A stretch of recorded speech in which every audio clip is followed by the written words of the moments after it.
सीमा का कहना ये है कि मतलब वो भगोड़ी का कहना ये है कि वो जब से भारत में पहुंची है उसने कभी भी कोई भी ऐसी बात हो या कोई चीज उसने हम सब से नहीं छुपाई है। वो सारी चीजें हमसे शेयर करती आई है। बिल्कुल सही कह रही है, वो जो चाहती है वो सारी चीजें हमसे जरूर शेयर करती आई है, और जो नहीं चाहती है वो कभी भी उसने शेयर नहीं किया। इस बात को उसने क्लियर नहीं किया, लेकिन हम क्लियर करेंगे इस बात को कि उसने जब से भारत में कदम रखा है सबको अपनी उंगलियों पर नचा कर रखा हुआ है, जो तांडव मचा कर रखा हुआ उसने। बाज लोगों के सरों के तो बाल ही उड़ा दिए इसने।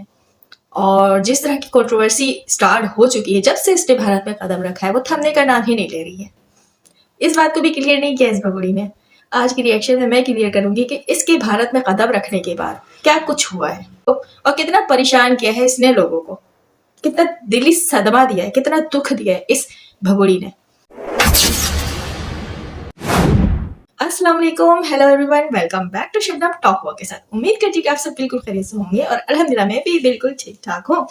जी, बात करूंगी इस भगोड़ी के उस ब्लॉग पे जो इसने शेयर किया हुआ है राज को लेकर, यानी कि फरहान हैदर की वीडियो, जिसपे इसने ये बताने की कोशिश की है कि लप्पू काला कौवा फरहान हैदर का बाप है और फरहान हैदर को बाप वाली मोहब्बत दे रहा है, उसकी हर फरमाइश पूरी कर रहा है। मतलब बच्चों को फुल ट्रेनिंग दे दी गई है। ब्लॉग से साबित हो रहा है, आप लोग ब्लॉग गौर से देखिएगा फरहान हैदर को किस तरह ट्रेन किया गया है। अब बहुत ही कमाल से एक्टिंग करके फरहान हैदर दिखाया है इस ब्लॉग में। पापा पापा पापा पापा। फरहान हैदर, कभी तूने हैदर को तो पापा नहीं बोला, क्योंकि ये बात तो इस भगोड़ी ने तुम लोगों को सिखाई नहीं कभी कि जो असल बाप होता है ना, पापा उसको बोलते हैं, ना कि ऐसे अरे गरे नथु गरे काले कौवे को पापा कहते हैं। अगर ये मेरी वीडियो तुम्हारे तक पहुंचे तो इस बात को दिमाग में रखो तुम कि ये तुम्हारा सगा बाप नहीं है।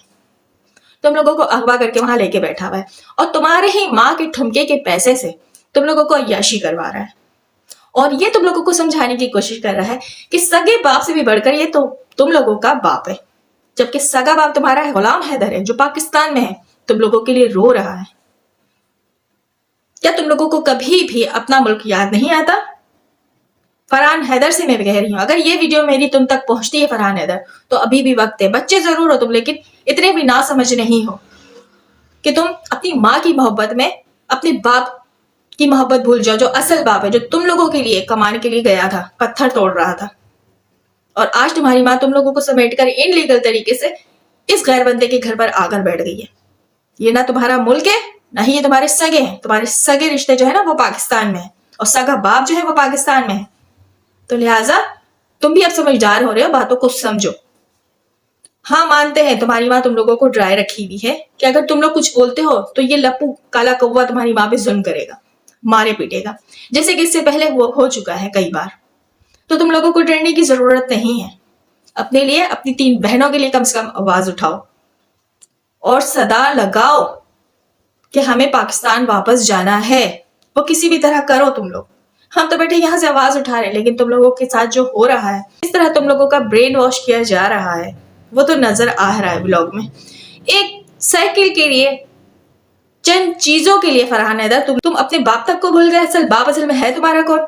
ये काला कौवा तुम्हारा बाप है। ये चंद चीजों के लिए, ये चंद कपड़ों के लिए तुम असल बाप को भूल गए फरहान हैदर। मैं बार बार ये बात कह रही हूँ, अगर ये वीडियो मेरी तुम्हारे तक पहुंचे फरहान हैदर, तो जरूर मेरी वीडियो को गौर से सुनना और समझना, और वापस आ जाओ पाकिस्तान अपने असल बाप के पास। गुलाम हैदर है तुम्हारा असल बाप तुम लोगों का। ये लप्पू काला कौवा नहीं है। ये जो तुम लोगों को चीजें दिलाता है ना, ये भी तुम्हारी माँ के ही कमाई के पैसे के हैं। पाकिस्तान में जब थी ना तुम्हारी माँ, बीबी से ये नौबत नहीं आई थी कि वो कमाकर ठुमके लगाकर तुम लोगों को रोटी खिला सके। तुम लोगों को रोटी तुम्हारा बाप खिलाता था मेहनत की कमाई से, जो कमाने के लिए गया था दुबई, जिसपे इल्जाम लगाकर आज तुम्हारी माँ भारत में बैठी है कि तुम लोगों को छोड़कर चला गया था। सब झूठ बात है। ये मक्कार औरत है।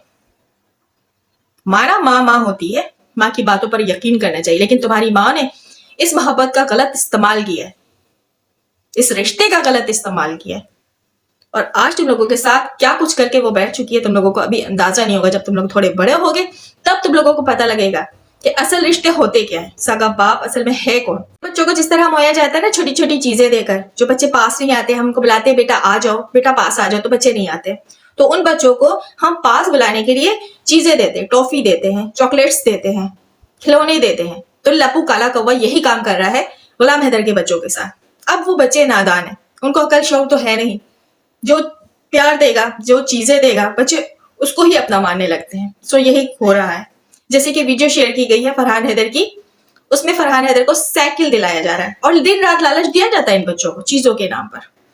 लप्पू, कभी तूने अपनी कमाई से नहीं दिलाया बच्चों को ये सारी चीजें? ये जितने तू दिखाता है ना कि ये लेने गया था, वो लेने गया था, कपड़े से लेके, साइकिल से लेके, खिलौने से लेके, जो भी कुछ बच्चों को घुमाने तक की जो सारे तू इस भगोड़ी के पैसे से करता है। तेरे पास कहाँ से पैसे आ गए? तू तो कमाता है ही नहीं। जब देखो चाय बन रही होती है, जब देखो चाय बन रही होती है, और चाय पी के ही इनकी तबीयत भी ठीक हो जाती है। सुबह सुबह उठकर बैठ गए मनहूस जैसा मुंह लेकर, तबीयत खराब है, सर में दर्द है, हम दोनों को दर्द है, हम दोनों की तबीयत खराब है। क्यों जूते पड़े थे किसी से? या कहीं चक्रे लग रही है तुम लोगों की? चक्रे लगा लगा के तुम्हारे सरों में दर्द शुरू हो गया। तो अभी तो स्टार्ट हुआ है, अभी देखो आगे आगे होता है क्या। और दिन रात की चाय बनाकर पीते रहो। भगोड़ी, तुमने रेसिपी सही से नहीं सीखी है। दोबारा से मेरी वीडियो जाकर देखो, मैंने किस तरह चाय बनाई है, वैसे बनाओ। वैसे बनाकर पिएगी ना, फिर सर दर्द अच्छा हो जाएगा। और ये अलग से गुड़ डालकर मिक्स करने का कौन सा रिवाज है? न्यू रेसिपी आई है।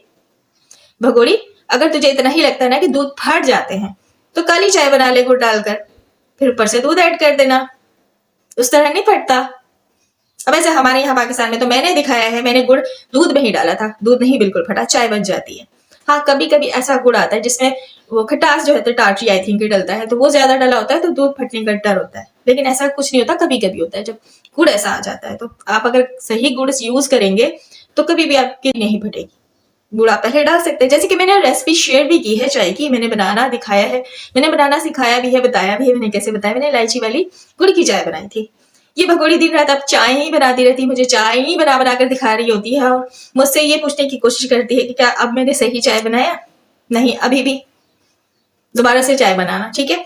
तुम रोजाना चाय बनाओ और रोजाना चाय बनाने की वीडियो भी अपलोड करो, फिर मैं किसी दिन बताऊंगी कि हाँ अब ये भगोड़ी चाय बना लेती है, ठीक है? और हाँ, बस सिर्फ तू चाय बनाती रहे, ठीक है? और इसके अलावा जो काम है ना वो लप्पू ही करेगा, ये उसकी ड्यूटी है। और ये जो तू ढिशुम ढिशुम कर रही थी ना, दोबारा मत करना। ये काम नहीं है तेरा, ये काम हमारा है। जिसका काम है ना उसी को रहने दे, वो करते हुए अच्छे लगेंगे, ठीक है? क्योंकि ये काम हम करते हैं, हम पे ही सूट करता है, तुझ पे सूट नहीं करता। तू सिर्फ ठुमके लगाया कर, गाना गाया कर, लटके झटके मटके ही दिखाया कर अपने यारों को। हमें नहीं इंटरेस्ट है।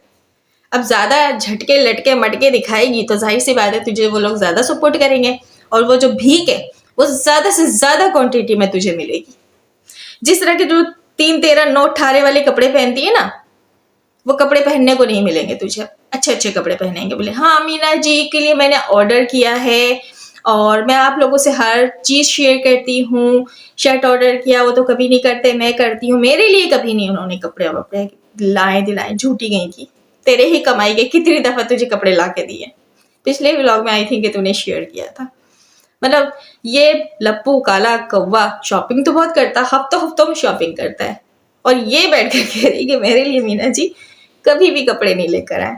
या तो तू इसे इनडायरेक्टली तंज कर रही थी इस पे, या तो ये बता रही थी कि वाकई इसने काले कमीने ने अपनी कमाई से कपड़े नहीं दिलाए, तेरे ही कमाई के कपड़े दिलाए हमेशा। हाँ, ये बात तो सच है, गलत नहीं है। तो इस जगह ये किस तरह की बुराई कर रही है तू काले कब्बे की? काले कब्बे ने पिछले ही व्लॉग में तुझे आगे दिए ना कपड़े। हाँ, ये बता रही ना कि मीना जी ने, मतलब मीना जी ने अपनी कमाई के कभी भी नहीं दिलाए। हाँ, कहने का मतलब ये था तेरे। हम समझते हैं, पता है हम समझते हैं। तो डायरेक्ट तो नहीं कहती है ना, इनडायरेक्टली काले कब्बे को भी बहुत ज्यादा टोन करती है। जैसे कि तेरे पास एक पपी है, आई थिंक नाम भूल गई मैं, उसका नाम नहीं पता वरना वो पपी की जगह ये लप्पू की जगह कभी कभी वो पपी को भी रखती है और उससे बहुत प्यार जताती है, बहुत प्यार करती है। क्योंकि जिस तरह ये लप्पू पे काले कौवे पे इसको प्यार आता है ना, उसी तरह उस पपी पे भी प्यार आता है। छोटा सा जो पपी आया हुआ इसके पास, जब ये काला कौवा कहीं चले जाता है ना, तो फिर उसकी कमी को दूर करने के लिए वो पपी के साथ वक्त गुजारती है, बहुत प्यार करती है। क्योंकि उसी जैसी मोहब्बत इस पपी के साथ है ना, इस भगोड़ी को। समझते हैं ना आप सब? आप लोग को बहुत बार ये भगोड़ी समझाने की कोशिश कर चुकी है, समझा कीजिए। ये इनडायरेक्टली बहुत सारी ऐसी बातें हमें समझाने की कोशिश करती है कि ये जो काला कौवा है ना, उसकी औकात ये पप्पी जैसी है। समझ गए? बिल्कुल। पता है, ये लप्पू काला कौवा की भगोड़ी की जिंदगी में इससे ज्यादा कोई अहमियत नहीं है, वो अलग बात है। अब वो बेचारी जाकर वहां फंस गई है। वो तो कहती है ना मेरे पति जैसा कोई नहीं, वो तो ये कहती है वीडियो में। अब कहना पड़ता है ना, क्योंकि भैया और सैया ने ट्रेनिंग दी हुई है, बताया हुआ है कि इसे इस तरह करना है, इसे इस तरह अपने मैसेज लोगों तक पहुंचाना है। याद है ना वो शुरू में जो मीटिंग हुई थी, ये वो हैप्पी सिंह इनके भैया और सैया इस भगोड़ी को समझा रहे थे कि ऐसे ऐसे ऐसे बोलना है, ऐसे करना है।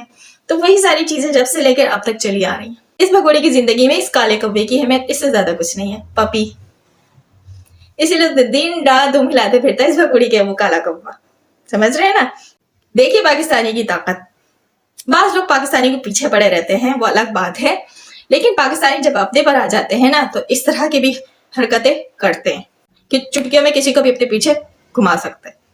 जैसे ये भगोड़ी मिसाल है, भले से वो गलत है, गलत तरीके से कर रही है, भले से वो एक बिगड़ी हुई औरत है, एक आवारा औरत है, जो भी हो, जैसी भी हो, लेकिन मानेंगे ना आप लोग कि पाकिस्तानी में कितनी ताकत होती है, कैसे अपने पीछे पूरी दुनिया हिला सकता है वो पाकिस्तानी। बाज लोगों को बहुत बुरा लगता है कि पाकिस्तानी ऐसे, पाकिस्तानी वैसे। पाकिस्तानी पे इतनी आवाज उठा रहे हैं ये लोग, 4 बच्चों पे अब उंगली उठा रहे हैं, गालियां दे रहे हैं, अब हैदर भाई पे आ गए। पता है खुल खुलकर एक एक चीज अब इन लोगों के सामने आ चुकी है। इतने मंत्र से 18 महीने से, बकौल 18 महीने से ये लोग कह रहे थे हम आवाज उठा रहे, हम आवाज उठा रहे, हम वीडियोस बना रहे, हम रिएक्शन दे रहे, लेकिन उनकी औकात अब सामने आ रही है। अब हैदर भाई को गाली देने बैठ गए। मतलब गाली में तो पीएचडी है ही है। अब वो गाली जो है पेट से निकल नहीं रहा, मतलब जमा हो रहा है ना पेट में, अब वो फट जाएगा। जब तक उगलेगा नहीं वो बंदा, उसको तो खाना हजम होगा नहीं। तो भाई अब हैदर भाई को गाली दी जाएगी।